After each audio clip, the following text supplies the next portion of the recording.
Selamat pagi jemaat kekasih dalam Tuhan Yesus.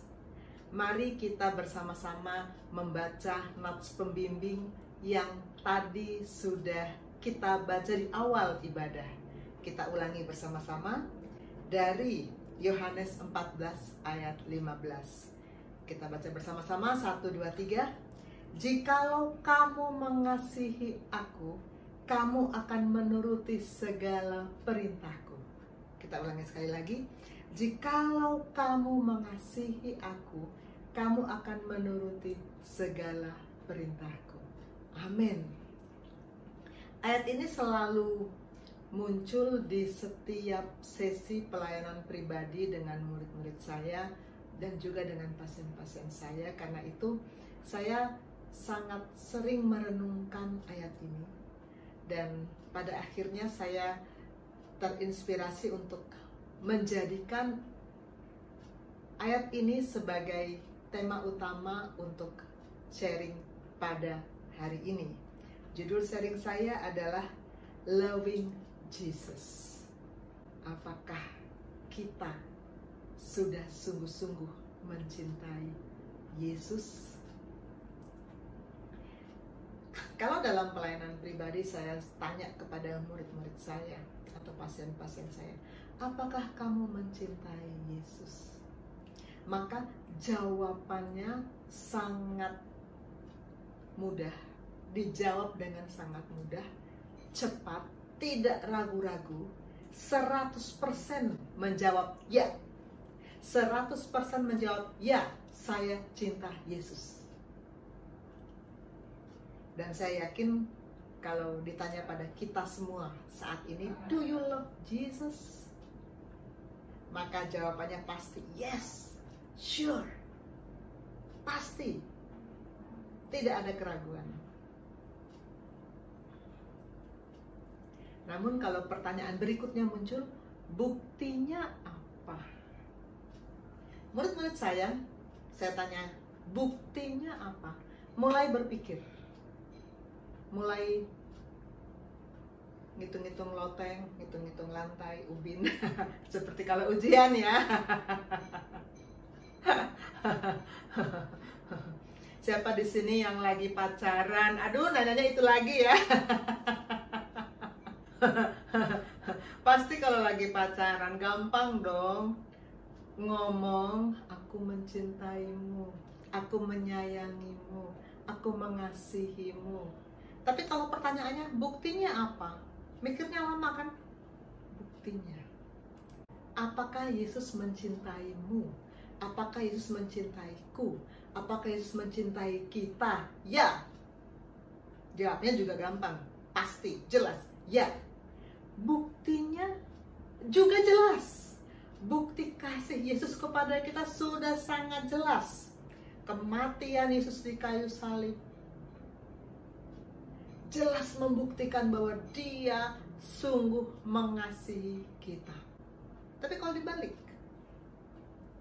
buktinya kita mengasihi Dia apa? Jawaban pertama yang muncul dari murid saya adalah, saya ke gereja tiap hari Minggu, Dok. Itu bukti saya mengasihi Yesus. Oh oke. Ke gereja tiap hari Minggu adalah bukti mengasihi Yesus. Itu yang jawaban pertama. Jawaban kedua, saya berdoa, Dok. Tiap malam sebelum tidur saya berdoa. Sebelum makan juga berdoa.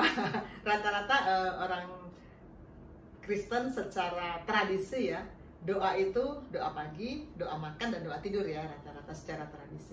Itu bukti bahwa saya mencintai Yesus karena saya berdoa. Oke, nggak salah. Lalu jawaban berikutnya lagi, saya baca renungan tiap hari, Dok. Oh, kamu tiap hari baca Alkitab? Bukan, Dok, bukan Alkitab yang saya baca, tapi renungan. Oh, renungan. Seperti renungan harian, renungan saat teduh. Kenapa bukan Alkitab yang kamu baca?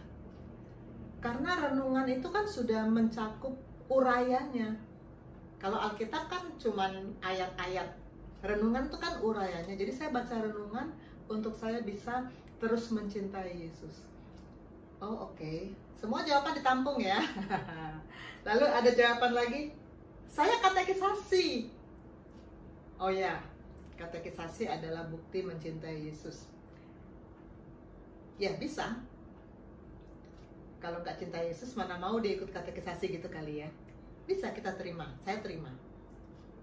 Lalu apalagi? Saya dibaptis. Dibaptis juga bukti bahwa mencintai Yesus. Yes, bukti mencintai Yesus dibaptis. Kalau nggak mencintai Yesus, mana mau saya dibaptis. Apalagi? Saya menyanyikan pujian. Saya menyanyi memuji Tuhan. Kan kalau kita pacaran, kita kan mesti ngomong sama orang yang kita cintai, aku mengasihimu, aku mencintaimu, aku menyayangimu. Mesti ngomong dong. Saya juga ngomong sama Tuhan. Oke, bagus sekali. Memang kita mesti ngomong sama Tuhan. Seperti lagu ini, contohnya. I love you, Lord, and I lift my voice to worship you, oh my soul rejoice. Kata-kata lagu itu I love you Lord and I lift my voice. Jadi kalau kita menaikkan pujian kita, kita mengungkapkan cinta kita kepada Tuhan. Ya benar. Pujian mengungkapkan cinta kita kepada Tuhan. Ada lagi lagu yang juga saya sangat suka. Aku mengasihi Engkau Yesus dengan segenap hatiku.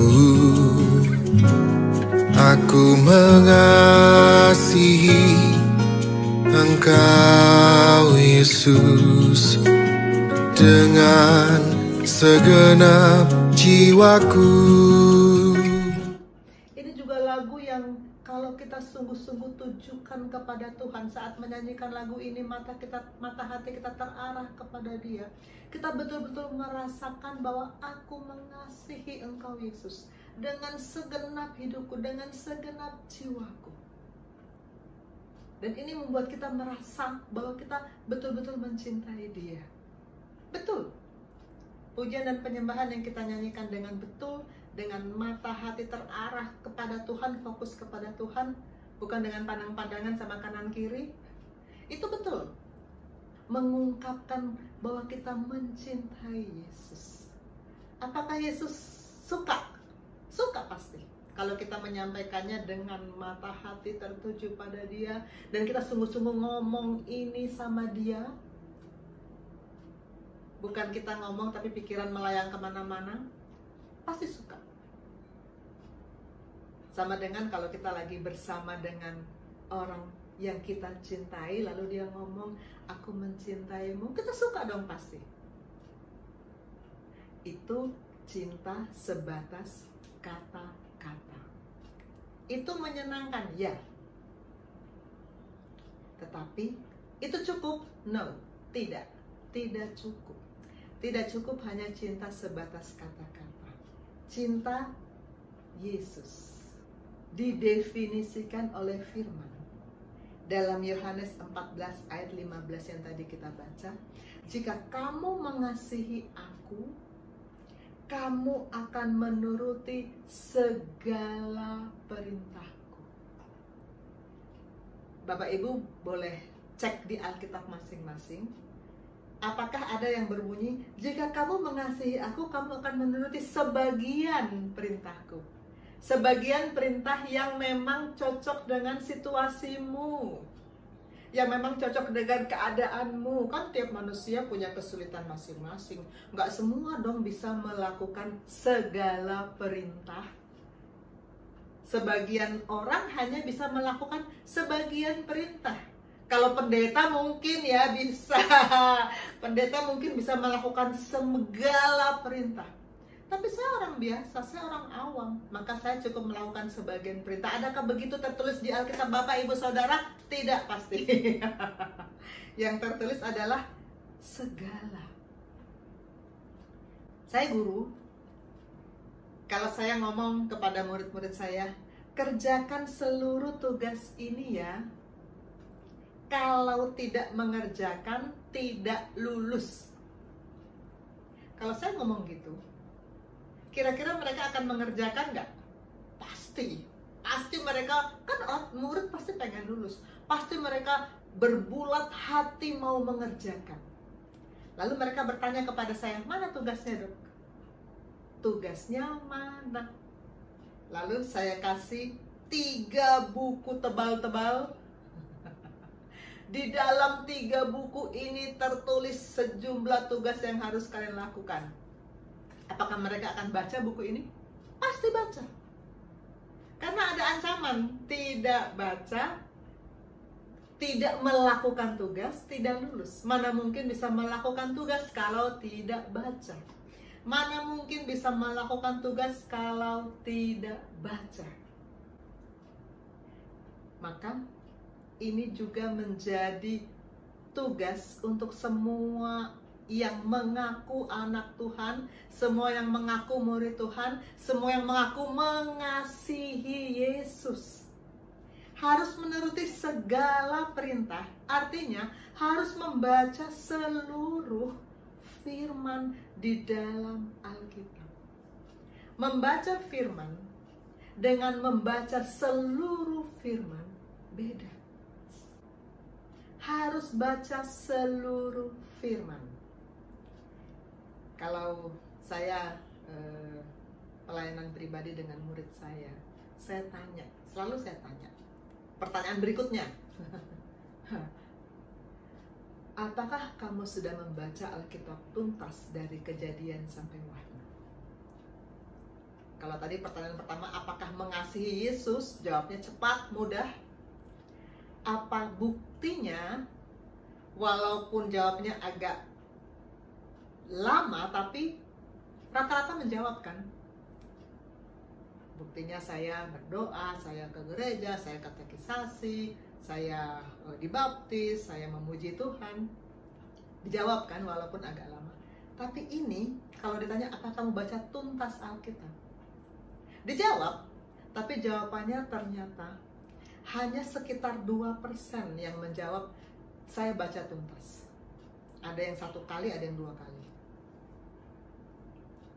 Selebihnya mengatakan, sekitar 18% mengatakan sudah mulai, Dok.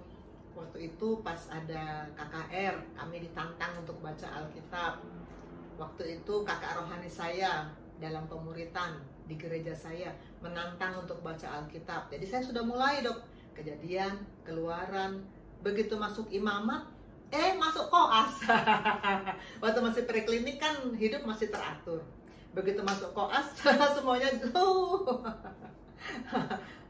walaupun ini pandemi, ada yang bilang begini, sebelum pandemi, saya tuh lebih teratur, Dok, baca Alkitab.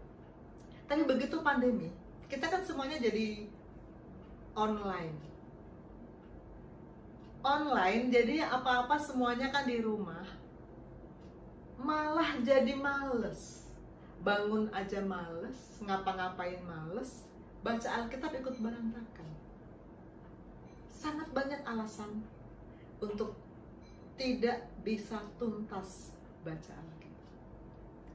40% lagi berkata, baca Alkitab. Saya baca Alkitab, Dok, tapi tidak sistematis. Saya tidak pernah merencanakan untuk baca seluruh firman dari Kejadian sampai Wahyu. Saya nggak pernah merencanakan itu. Saya hanya baca menurut apa yang ada di pedoman saat teduh saya. Tapi saya baca. Ya kadang-kadang sih bolong-bolong, tapi kadang-kadang. 40% lagi berkata, jarang, Dok, baca. Memang saya jujur bilang, saya jarang baca. Bahkan sebagian bilang, saya baca hanya kalau hari Minggu pas dibaca sama pendeta. Yang baca juga pendeta. Saya dalam hati aja ngikutin ya. Seperti ini gambaran. Ini bukan survei beneran ya. Ini bukan riset beneran. Ini cuman survei sepintas berdasarkan kira-kira 1 tahun ini saya pelayanan pribadi dengan murid-murid saya. Gambaran yang saya dapatkan seperti ini. Ini murid-murid. Jemaat Gesim tentu beda. Saya yakin jemaat Gesim sebagian besar sudah membaca tuntas seluruh Alkitab. Tapi saya yakin nggak semua. Maka saya menantang kita untuk mulai sekarang menyediakan waktu lebih sungguh-sungguh, menyediakan waktu lebih banyak untuk membaca firman dari Kejadian sampai Wahyu tuntas. Dan ulang lagi. Saya sejak SMA sudah membaca tuntas dari Kejadian sampai Wahyu. Tapi sesudah selesai, ya ulang lagi Kejadian sampai Wahyu lagi. Ulang lagi Kejadian sampai Wahyu lagi. Dan sekarang sesudah saya berkeluarga, suami, anak-anak saya juga saya ajak sama-sama baca Kejadian sampai Wahyu. Ulang-ulang. Sampai kita mengenal seluruh kebenaran. Dan sampai kita masuk pada tahap ketiga dari pembenaran. Pembenaran kekal. Amin. Seperti biasa saya akan bicara dalam sistematika what, why, how, dan tadi kita sudah tahu apa itu mencintai Yesus. Apa itu mencintai Yesus? Yaitu melakukan seluruh perintah Allah. Definisi sorga mengatakan kalau kamu mengasihi Yesus, kamu akan melakukan seluruh perintah Yesus. Kita akan mengingat kembali tokoh-tokoh Alkitab yang terkenal dengan hati yang sungguh-sungguh mencintai Allah. Kalau ada gambar ini pasti semuanya tahu, oh ini Abraham. Abraham, awal mula Allah memanggil Abraham, itu dia disuruh meninggalkan keluarganya dan tanah kelahirannya loh. Kemana? Ke tempat yang belum tahu. Itu kan tantangan yang luar biasa. Siapa di antara kita yang mau kalau disuruh tinggalkan rumahmu, tinggalkan keluargamu, kemana? Belum tahu, pokoknya tinggalkan. Tapi Abraham begitu patuh. Begitu patuh pada perintah Tuhan, dia melakukan perintah Tuhan, meninggalkan keluarganya. Dan di sepanjang perjalanan hidupnya, setiap perintah Tuhan, kalau kita baca di sejarah hidup Abraham, tidak ada yang dia tidak lakukan. Termasuk perintah Tuhan yang sangat berat banget. Gambar ini menunjukkan apa? Dia disuruh mengorbankan anaknya Ishak. Dia lakukan. Luar biasa. Kejadian 12 ayat 4 ya, kalau ada yang belum sempat membaca kisah Abraham. Lalu pergilah Abram seperti yang difirmankan Tuhan kepadanya, dan Lot pun ikut bersama-sama dengan dia. Abram berumur 75 tahun ketika ia berangkat dari Haran. Itu start awal perjalanan Abraham bersama dengan Tuhan. Dan salah satu kisah yang luar biasa dari kepatuhan Abram adalah dia melaksanakan ketika diperintahkan untuk mengorbankan Ishak anaknya. Dan Allah sungguh memuji kepatuhan Abraham melakukan perintah Tuhan, melakukan seluruh perintah Allah, bukti mencintai Allah. Tokoh kedua, kalau lihat tokoh ini latar belakangnya ada bahtera, ada air menggenangi bumi. Oh ini pasti Nuh. Nuh dalam Kejadian 6 ayat 22 ditulis begini kalimatnya. Lalu Nuh melakukan semuanya itu tepat seperti yang diperintahkan Allah kepadanya, demikianlah dilakukannya. Tepat seperti yang diperintahkan Allah kepadanya, demikianlah dilakukannya. Nuh ini hidup di zaman yang sangat tidak mendukung. Dia doang yang cinta Tuhan, yang percaya Tuhan, yang beribadah kepada Tuhan.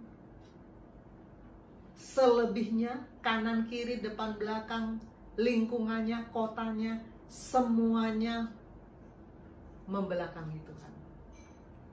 Mudah nggak hidup seperti itu? Pasti tidak. Pasti tidak. Kita kan sangat dipengaruhi oleh lingkungan. Saya pernah cerita waktu saya belum di Gesim ini. saat saya bergaul dengan kalangan hamba-hamba Tuhan, saya pelayanan, saya KKR, saya roh saya keren.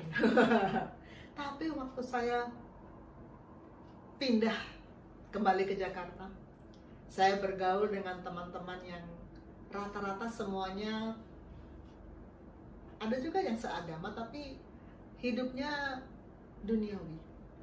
Bergaul dengan teman-teman yang duniawi, saya juga ikut-ikutan hidup duniawi.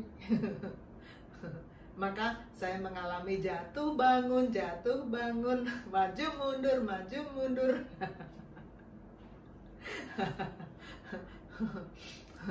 Padahal firman mengatakan tetap naik dan tidak turun. Nuh tidak terpengaruh. Dia melakukan tepat seperti yang diperintahkan Allah. Dia membuktikan bahwa dia mengasihi Allah. Dan dia dengan satu bahtera, yang masuk ke bahtera itu kan dia, istrinya, anaknya, mantunya, masuk bahtera itu selamat, sedangkan seluruh isi dunia lainnya musnah. Tokoh berikutnya, Raja Daud. Raja Daud ini sangat istimewa karena Allah berkenan kepada dia. Kenapa Allah berkenan kepada dia? Tentu ini gak sembarangan dong. Pasti ada alasan dong. Tuhan berkenan kepada seorang manusia yang bernama Daud ini pasti ada alasannya. Dalam Mazmur 119 ayat 47, aku hendak bergemar dalam perintah-perintahmu yang kucintai itu. Cintanya Daud kepada firman itu terus-menerus dia ungkapkan di Mazmur-Mazmurnya. Daud pernah jatuh dalam dosa. Semua manusia kan pernah jatuh dalam dosa. Tetapi dia langsung bertobat dan langsung kembali kepada Allah dan kembali hidup benarnya dengan Allah. Allah berkenan kepada Daud. Dan satu lagi tokoh dari Perjanjian Baru, Paulus. Ini ayat ini saya dapat dari Bapak Rohani ketika pemuritan tema berserah diri. Ini Paulus yang mengucapkannya dalam Kisah Rasul 20 ayat 22. Tetapi sekarang aku sebagai tawanan roh, aku pergi ke Yerusalem dan aku tidak tahu apa yang akan terjadi atas diriku di situ selain daripada yang dinyatakan Roh Kudus dari kota ke kota kepadaku bahwa penjara dan sengsara menunggu aku. Tetapi aku tidak menghiraukan nyawaku sedikit pun, asal saja aku dapat mencapai garis akhir dan menyelesaikan pelayanan yang ditugaskan oleh Tuhan Yesus kepadaku untuk memberi kesaksian tentang Injil kasih karunia Allah. Luar biasa saya baca ayat ini. Luar biasa Paulus ini. Dia betul-betul punya hati sebagai hamba. Dia katakan, aku ini tawanan roh. Bukan keinginanku lagi, tapi kemana roh bawa, ke situ aku pergi. Dan aku tidak menghiraukan nyawaku. Kita belum pernah ditantang untuk menyerahkan nyawa loh. Kita ditantang menyerahkan persembahan, itu aja udah susah. Bapak Rohani sedang punya pelayanan ke Papua dengan tim gembala. Saya tidak bisa ikut karena pertama belum waktunya, kedua belum waktunya. Tapi saya rindu untuk ikut dengan bentuk lain. Saya berikan persembahan dengan sukacita. Saya mau mendukung pelayanan di Papua. Paulus tidak menghiraukan nyawanya, apalagi uangnya, apalagi hartanya. Asal aku dapat mencapai garis akhir dan menyelesaikan pelayanan yang ditugaskan oleh Tuhan Yesus kepadaku untuk memberi kesaksian tentang Injil kasih karunia Allah. Tokoh-tokoh Alkitab yang luar biasa yang betul-betul membuktikan aku mencintai Allah, aku mencintai Yesus dengan melakukan seluruh kehendak Yesus. Amin. Kenapa kita harus mencintai Yesus? Aduh, pertanyaannya Itu aja mau ditanya gitu ya. Tapi apa kita pernah merenungkan kenapa kita harus mencintai Yesus? Pertama, kita mengasihi karena Allah lebih dahulu mengasihi kita. Kita mengasihi Yesus sebagai respon karena Yesus sudah lebih dahulu mengasihi kita. 2000 tahun yang lalu Dia datang ke dunia, Dia menderita sengsara, Dia mati, Dia bangkit. Itu semua tindakan Yesus. Kita hanya tinggal terima penyelarasan roh, pembenaran tahap 1. Kita tinggal terima yang bekerja Yesus. Tapi saat kita terima, kita berpindah status menjadi anggota kerajaan Allah. Luar biasa karya keselamatan. Karena itu kita harus sungguh-sungguh mengasihi Yesus. Apakah saudara dan saya pernah merasakan ditolong orang? Ditolong orang pasti akan membuat kita merasa berutang budi. Lalu apapun kemudian yang orang itu minta kita lakukan untuk dia, kita pasti akan berusaha untuk melakukannya. Saya punya mantan direktur ketika saya awal mula masuk di rumah sakit tempat saya bekerja sekarang. Mantan direktur ini membantu saya untuk masalah surat menyurat penting yang ketika itu sangat saya butuhkan untuk status saya sebagai PNS. Dan karena dia begitu membantu, saya begitu merasa berutang budi. Sehingga sampai sekarang, setiap kali dia minta tolong, anaknya datang, istrinya datang untuk berobat, saya pasti langsung membantu dengan sepenuh hati. Tiap kali dia chat konsultasi obat, pasti saya jawab dengan sepenuh hati. Sebenarnya kita ini kan memang dokter kan memang tugasnya harus menolong ya. Orang yang tidak berhutang budi pun pasti kita tolong. Apalagi yang kita merasa berhutang budi, pasti kita jauh lebih sungguh-sungguh. Karena kita sudah dikasihi, sudah dibantu, pasti kita mau berbalik melakukan. Begitu juga kita terhadap Tuhan. Tuhan sudah mengasihi kita, kita harus balik membantu. Waktu saya sakit akhir tahun lalu, sahabat saya yang kebetulan adalah agen asuransi saya. Sebetulnya dia sudah tidak ada kepentingan untuk membantu saya, karena kan agen asuransi itu mendapat fee di awal ketika kita masuk asuransi, dan itu sudah sekian tahun, sudah lama. Tapi dia karena sahabat, dia tetap membantu saya untuk melewati masa-masa sulit itu, sehingga saya tidak perlu pusing segi finansialnya, semuanya di cover oleh asuransi. Dan saya sangat berterima kasih kepada sahabat saya. Sehingga kalau kemudian beberapa waktu kemudian dia telepon saya minta tolong, dia juga ada masalah, saya dengan sungguh-sungguh berusaha membantu, kan saya sudah dibantu. Kita kalau sudah dibantu, pasti kita berusaha untuk membalas budi. Kita kalau sudah dikasihi, pasti kita berusaha untuk balik lebih mengasihi lagi. Tuhan Yesus sudah lebih dahulu mengasihi kita, membuktikan kasih-Nya, maka kita harus membuktikan kasih kita dengan apa? Melakukan seluruh perintah. Alasan kedua kenapa harus mengasihi Yesus, karena memang perintah Allah, kita harus mengasihi Dia. Markus 12 ayat 30. Kasihilah Tuhan Allahmu dengan segenap hatimu, dengan segenap jiwamu, dengan segenap akal budimu, dan dengan segenap kekuatanmu. Dengan segenap hati, jiwa, akal budi, kekuatan. Manusia terdiri dari tubuh, jiwa, dan roh. Bisa saja tubuh kita secara fisik kita melakukan sesuatu, tapi hati kita nggak ke situ, bisa kan? Pikiran kita nggak ke situ, bisa kan? Makanya dikatakan mengasihi Allah itu harus dengan segenap hati, jiwa, akal budi, kekuatan. Kekuatan itu saya melihat sebagai sesuatu yang bersifat fisik. Kekuatan, tenaga kita, fisik kita, harus kita serahkan seluruhnya untuk bisa mengasihi Allah. Pernahkah kita merasa seperti ini? Aduh, capek banget. Pasti pernah dong. Tapi Allah mengatakan, Kasihilah Tuhan Allahmu dengan segenap kekuatan, walaupun sangat capek. Saya pernah mengalami ini beberapa kali. Sangat capek. Kan saya selalu bangun pagi jam 4, lalu pelayanan di 3 rumah sakit, lalu pulang. Ini masa-masa pandemi ini kita lebih banyak juga mesti buang waktu untuk APD, membersihkan diri gitu ya. Jadi banyak waktu terbuang juga. Selesai sampai rumah, selesai membersihkan diri, enaknya kan tidur, capek. Tetapi pelayanan sudah terjadwal.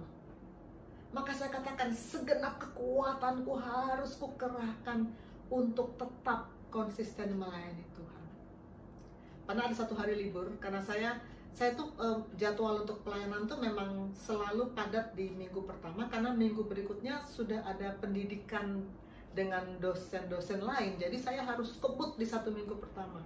Waktu itu pernah ada yang Kristen itu 11. Dalam 1 minggu saya harus selesaikan pelayanan pribadi yang tiap mahasiswa itu sekitar 1,5 jam. Pas ada 1 hari libur di tengah-tengah, saya pakai untuk 5 sesi. Hari libur yang orang sebetulnya bisa jalan-jalan, bisa, kalau ibu-ibu bisa bersihin rumah, bisa bersihin beres-beres, tapi saya harus kejar untuk target untuk bisa menyelesaikan pelayanan. 5 sesi saya pakai untuk pelayanan. Segenap kekuatan kita mau melakukan apa yang Tuhan mau. Manusia tadi dari tubuh, jiwa, dan roh. Tubuh kita harus mengasihi dengan segenap kekuatan. Jiwa kita juga harus mengasihi Tuhan dengan segenap jiwa kita. Segenap jiwa kita.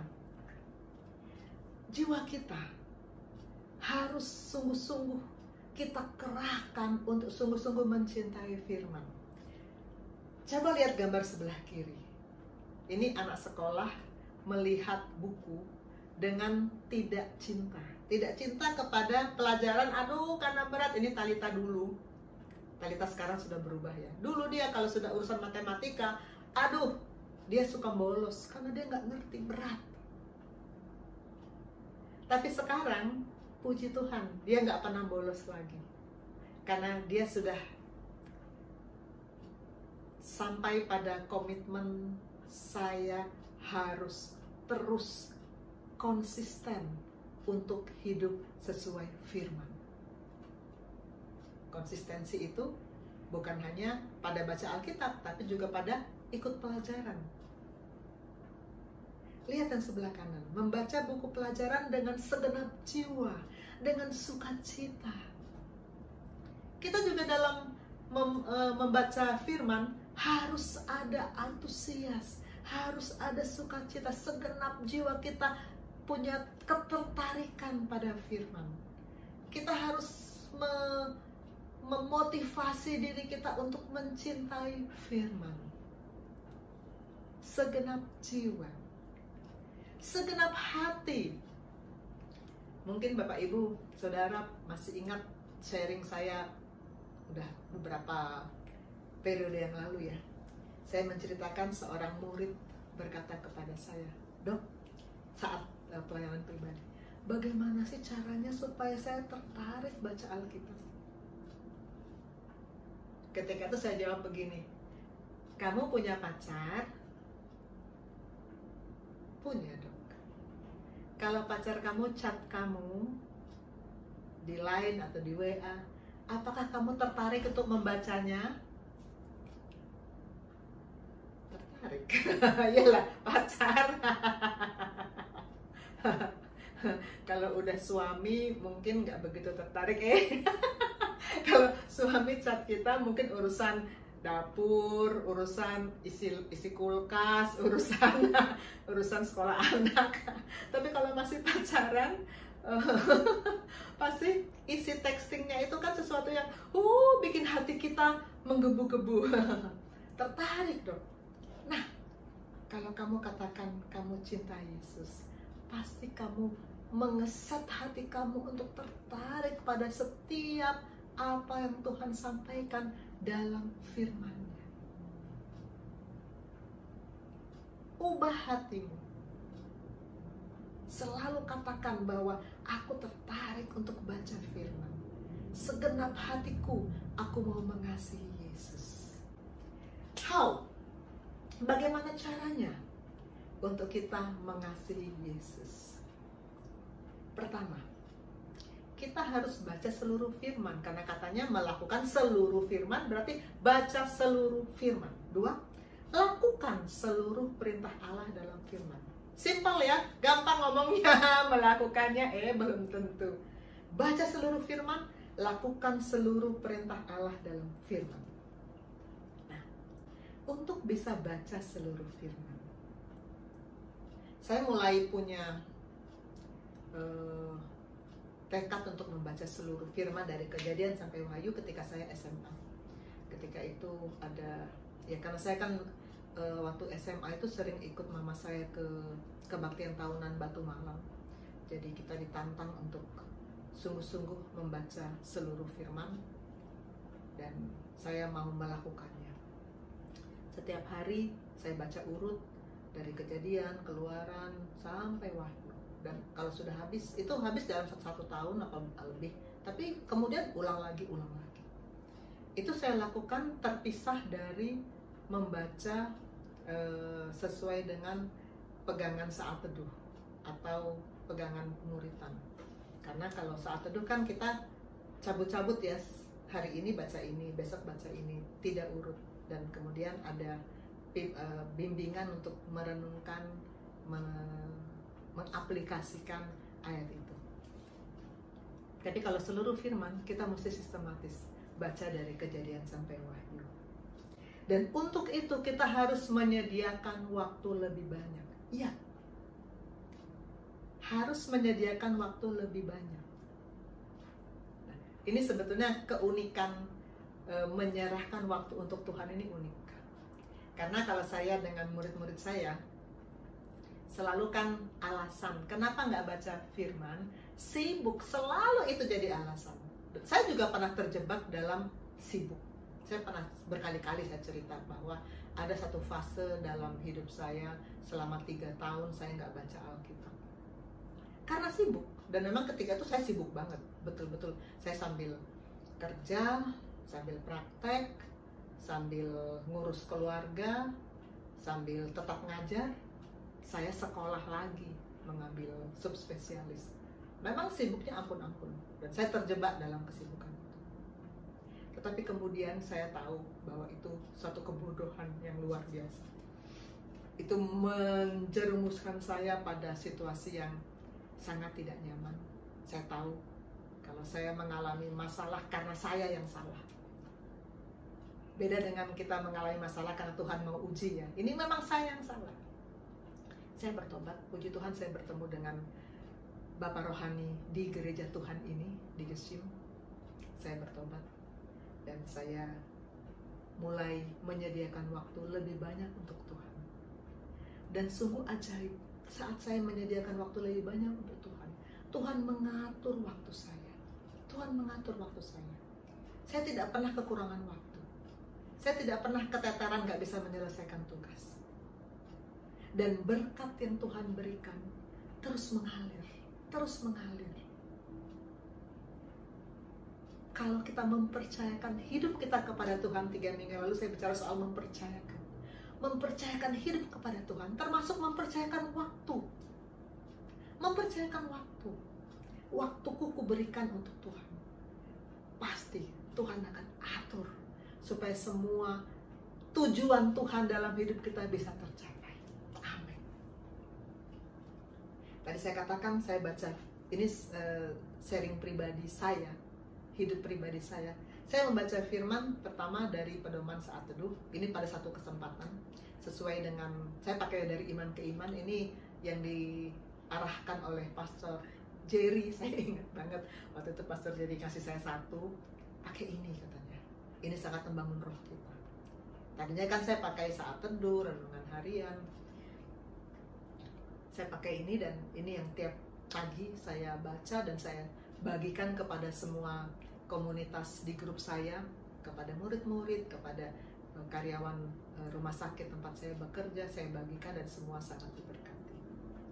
Selain itu, pada kesempatan lain dalam satu hari saya juga mengambil waktu untuk membaca urut dari Kejadian sampai Wahyu. Sekarang saya sampai di Kisah Rasul. Nanti itu akan habis kembali lagi. Dan kalau saya membaca urut dari Kejadian sampai Wahyu, maka saya melihat bahwa saya mendapat pengetahuan tentang bagaimana Allah bekerja, bagaimana kisah penciptaan, bagaimana sejarah bangsa Israel, bagaimana ketika mereka mulai punya raja-rajanya, ulah-ulahnya bagaimana, kemudian nabi-nabinya, ketika mereka dibuang bagaimana, di Perjanjian Baru bagaimana ketika Tuhan Yesus dalam 4 Injil semuanya menceritakan karya Yesus yang luar biasa. Lalu bagaimana pekabaran Injil oleh rasul-rasul, jemaat-jemaat mendapat surat-surat dari rasul-rasul. Itu semua memberikan pengetahuan. Pengetahuan itu penting.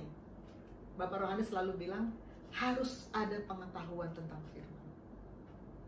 Sesudah pengetahuan, baru kemudian kita mendapat pewahyuan.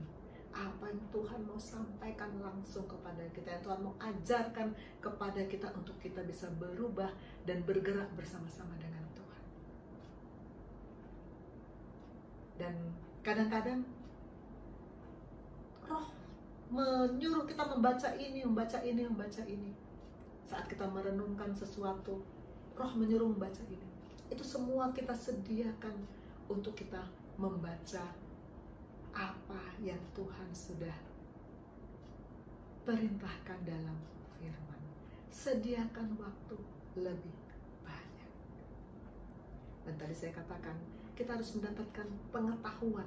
Bapak Rohani mengistilahkan discovery, pengetahuan tentang seluruh isi Alkitab itu. Dan kemudian kita mendapatkan pewahyuan, apa yang Tuhan mau sampaikan untuk kita bisa bergerak bersama-sama dengan Tuhan. Itu mesti kita dapatkan. Beda dengan sekedar membaca buku textbook, buku pelajaran, buku kedokteran, beda. Alkitab itu hidup. Alkitab itu mengubahkan kehidupan dan membawa kita masuk dalam rencana Allah. Dan kedua, tadi pertama baca seluruh firman, kedua lakukan seluruh firman. Lakukan seluruh firman. Kalimatnya sederhana, tapi bagaimana ya caranya? Bagaimana cara melakukan seluruh firman? Pertama, kita harus memiliki hati hamba. 1 Korintus 6 ayat 19. Ini sudah saya baca di 3 minggu yang lalu. Atau tidak tahukah kamu bahwa tubuhmu adalah bait Roh Kudus yang diam di dalam kamu, Roh Kudus yang kamu peroleh dari Allah, dan bahwa kamu bukan milik kamu sendiri. Sebab kamu telah dibeli dan harganya telah lunas dibayar. Karena itu muliakan Allah dengan tubuhmu. Saya garis bawahi bahwa kamu bukan milik kamu sendiri. Aku bukan milikku sendiri. Aku telah dibeli lunas. Aku ini hamba. Kalau istilah zaman dulu banget, budak belian. Dibeli oleh tuannya, lalu segala sesuatu tergantung tuannya. Tidak bisa bantah-bantah, tidak bisa punya keinginan sendiri. Hanya ada keinginan tuannya yang sudah membeli dia. Kita harus punya hati seperti itu. Aku nih hamba Tuhan. Maka aku harus melakukan seluruh perintah Tuhan tanpa bantah-bantah. Tanpa punya keinginan pribadi. 2. Miliki anugerah ilahi. Apa tuh anugerah ilahi? 2 Petrus 1 ayat 3. Karena kuasa ilahinya telah menganugerahkan kepada kita. Apa yang dianugerahkan? Segala sesuatu yang berguna untuk hidup saleh. Oleh pengenalan kita akan Dia yang telah memanggil kita oleh kuasanya yang mulia dan ajaib. Dia menganugerahkan kepada kita segala sesuatu yang berguna untuk hidup saleh. Kita sudah dianugerahkan. Jadi kalau kita bilang, saya nggak sanggup. Nggak mungkin. Kenapa? Karena sudah dianugerahkan. Segala sesuatu yang berguna untuk hidup saya itu sudah dianugerahkan.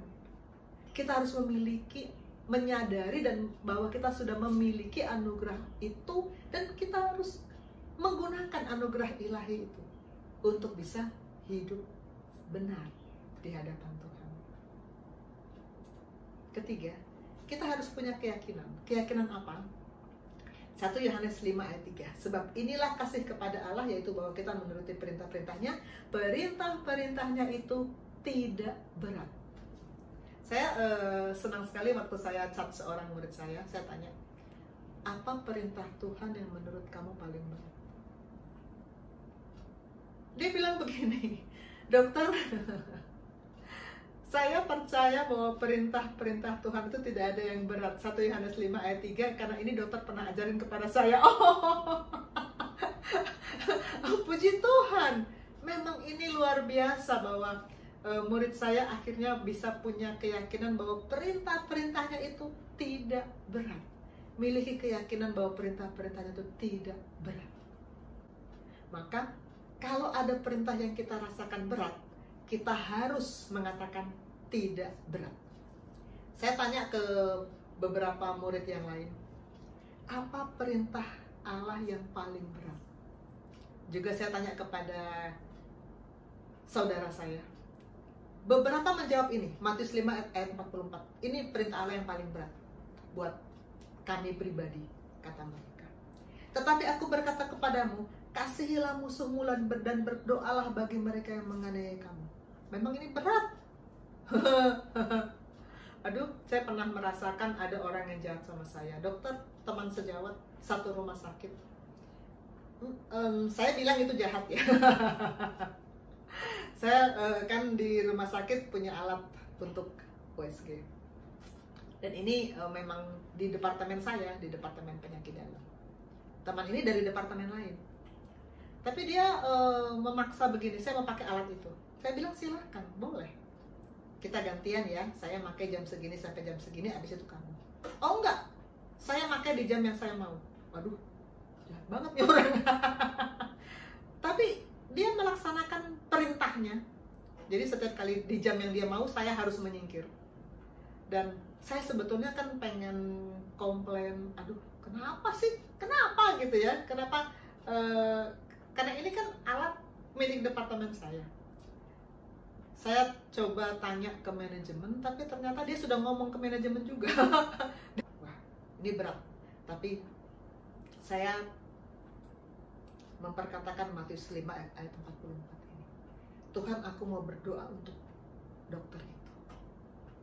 Entah kenapa dia begitu mengganggu, mengusik jiwa. Ini saya sempat sempat terganggu banget ketika itu.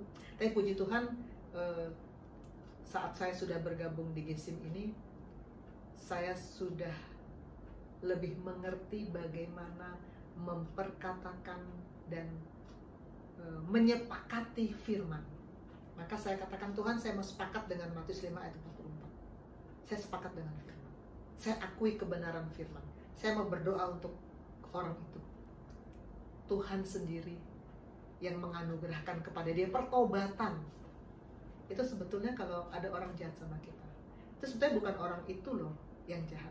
Di balik dia ada kuasa iblis yang mau mengganggu kita, mau mengambil kesejahteraan kita, mau membuat kita tidak fokus pada firman, tapi fokus pada masalah. Jadi kita berdoa, saya berdoa supaya Tuhan sendiri yang menyatakan dirinya kepada teman ini. Puji Tuhan, saya bisa lepas dari rasa kesal. Saya tidak dendam pada teman ini.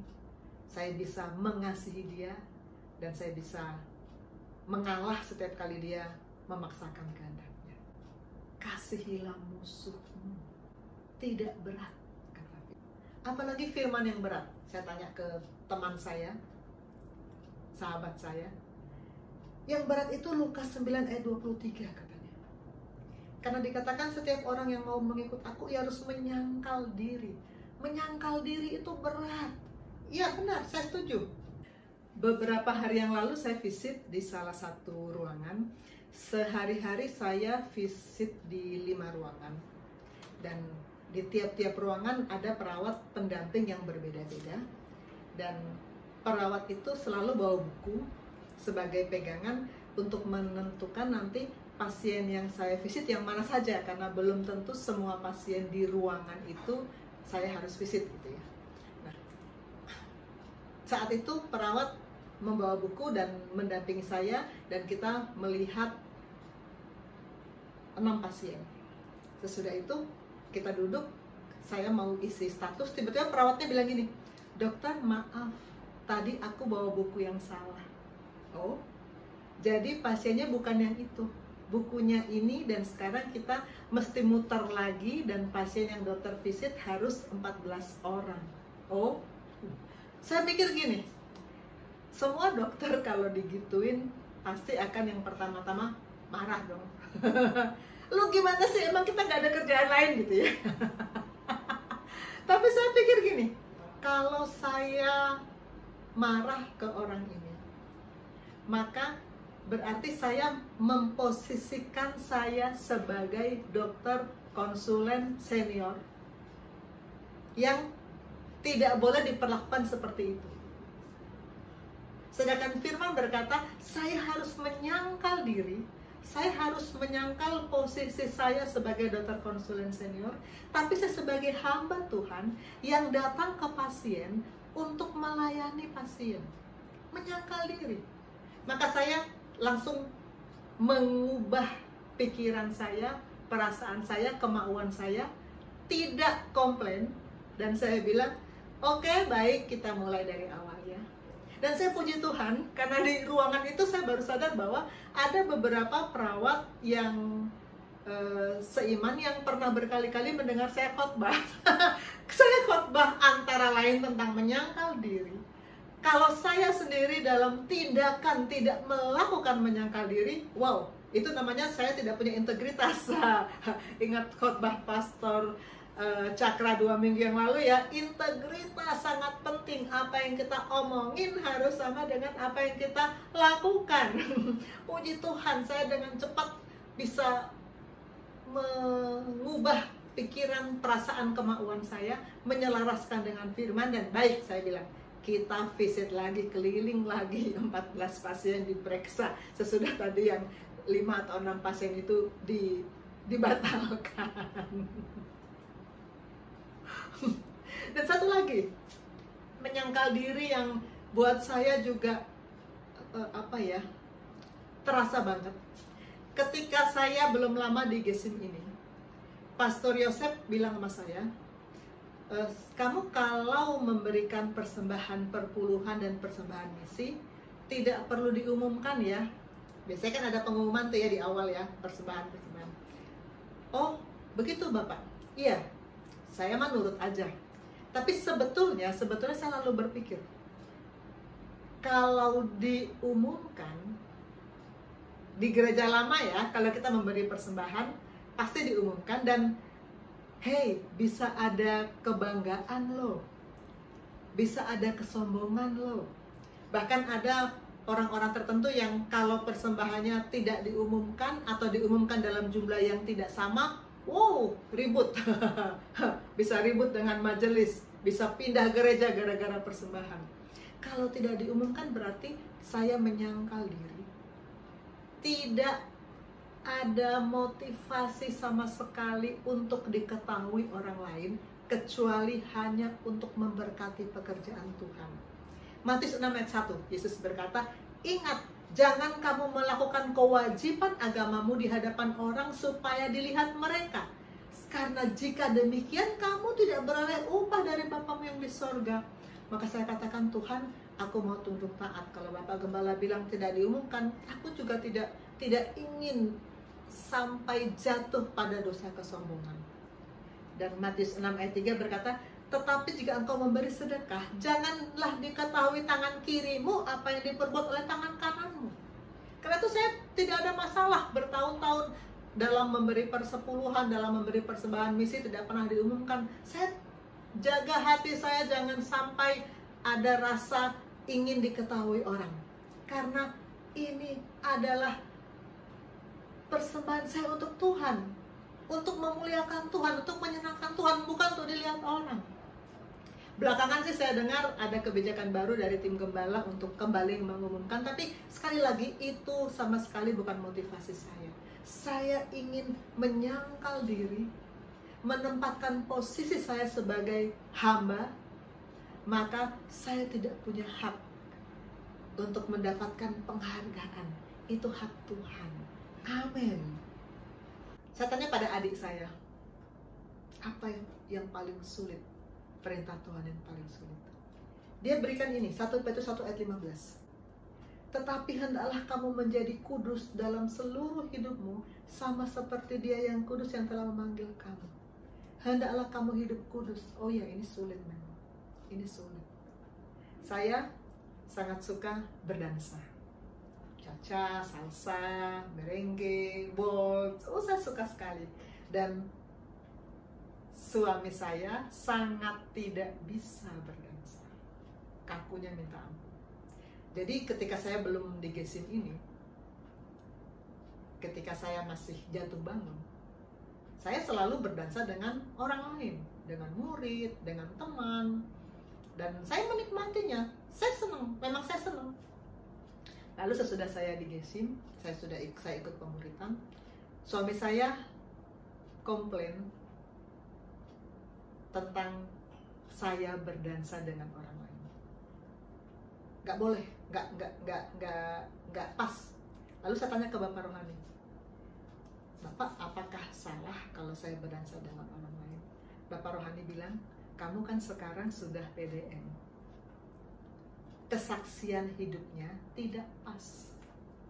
1 Petrus 1 ayat 15 berkata, tetapi hendaklah kamu menjadi kudus.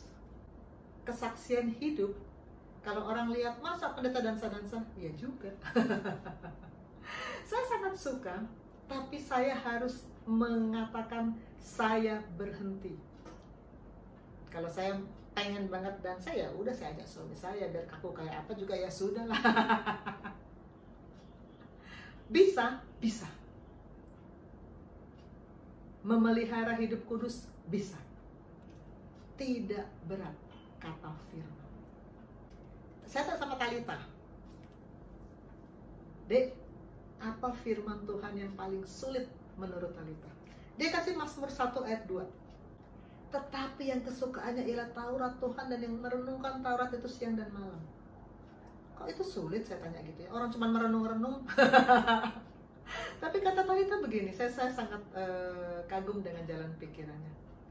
Justru itu mah, di situ kita dituntut untuk konsisten. Selalu firman yang ada dalam pikiran kita. Oh iya ya. Karena kita coba kita menguji dalam 24 jam apa saja sih yang ada dalam pikiran kita. Apakah selalu firman? Wah, ini saya juga diberkati dengan kata-kata dari Talita. Diingatkan kembali bahwa dalam 24 jam sehari yang ada di pikiran kita harus kita terus-menerus selaraskan dengan firman. Dan merenungkan Tauratnya siang dan malam, merenungkan firman-Nya siang dan malam. Apa yang kita pikirkan selalu kita selaraskan dengan firman. Itu yang Tuhan mau. Ini sejalan dengan Ulangan 6 ayat 6-7. Saya jadi ingat ayat ini gara-gara Talita ngomong itu. Apa yang kuperintahkan kepadamu pada hari ini haruslah engkau perhatikan. Haruslah engkau mengajarkannya berulang-ulang kepada anak-anakmu dan membicarakannya apabila engkau duduk di rumahmu, apabila engkau sedang dalam perjalanan, apabila engkau berbaring, apabila engkau bangun. Saya bilang sama Talita, ini mesti kita praktekkan berarti. Jadi kalau kita sedang santai-santai di rumah, kita bicarakan firman. Kita sedang dalam perjalanan di mobil, sedang membicarakan masalah apapun juga, selalu kita kaitkan dengan firman. Karena apa? Memang ini perintah Tuhan. Yang harus selalu ada dalam renungan kita adalah firman. Satu lagi yang berat, ini jawaban dari murid saya. Amanat agung. Karena itu pergilah jadikan semua bangsa muridku, baptislah mereka dalam nama Bapa, Anak, dan Roh Kudus, dan ajarlah mereka melakukan segala sesuatu yang telah kuperintahkan kepadamu. Amanat agung ini berat. Ya berat memang. Saya akui bahwa saya pun pernah merasakan bahwa ini berat. Di masa sebelum saya masuk Gesim, saya betul-betul, saya kan pernah cerita kalau saya itu untuk omong di depan orang, pemalu, gagap, nggak pede. Puji Tuhan sesudah saya masuk di Gesim ini, Tuhan membuka wawasan saya untuk ladang pelayanan pasien, murid. Maka saya mengatakan amanat agung tidak berat. Tidak berat. Tanya Tuhan, ladang saya yang mana Tuhan? Tuhan pasti akan bukakan. Dan ini menjadi tidak berat. Semua perintah akhirnya menjadi tidak berat kalau kita mati bagi diri sendiri. Ini kalimat Bapak Rohani dalam bahan komsel di akhir Agustus kemarin. Saya sudah tayangkan 3 minggu yang lalu, saya ulang tayangkan lagi. Serius mau ikut Yesus, harus mati bagi diri sendiri. Kalau sudah mati bagi diri sendiri, maka tidak berat. Tidak berat untuk mengasihi musuh. Tidak berat untuk menyangkal diri. Tidak berat untuk hidup kudus. Tidak berat untuk merenungkan Taurat siang dan malam. Tidak berat untuk melakukan amanat agung. Tidak berat kalau kita mati bagi diri sendiri. Perintah Yesus, kita harus mengasihi Dia dengan cara melakukan seluruh perintah Yesus. Sebagai kesimpulan, Yohanes 14 ayat 15, jika kamu mengasihi aku, kamu akan menuruti segala perintahku. Amin. Mari kita berkata, Aku mengasihi Engkau Yesus dengan segenap hatiku. Aku mengasihi Engkau Yesus dengan segenap jiwaku.